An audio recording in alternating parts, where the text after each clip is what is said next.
Le projet de classement de la vallée du Bec-et-Loing a été initié par l'État il y a 22 ans. Et il a connu une accélération ces derniers mois avec l'enquête publique.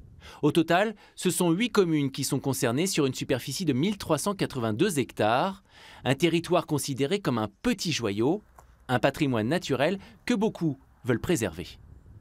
Le classement de la vallée constitue l'outil le plus adapté pour protéger les caractéristiques environnementales de la vallée et puis permettra de maîtriser l'évolution future de toute modification qui sera apportée. Je pense au déboisement, au retournement des prairies par exemple. En fond de vallée, le retournement d'une prairie pour la mettre en labour n'est pas la plus adaptée.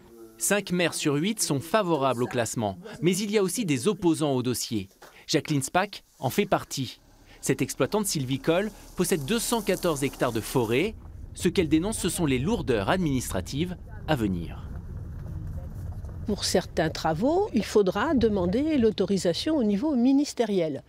Alors ça veut dire qu'on fait la demande.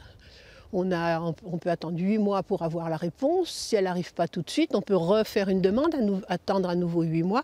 Et pendant ce temps-là, les travaux, reboisement, coupe, tout ça ne peut pas se faire puisque la zone est impactée par la surface de la zone A classée. Pour bâtir ou rénover des habitations, il faudra aussi une autorisation spéciale. Mais pour les inconditionnels du projet, classement ne veut pas dire paralysie.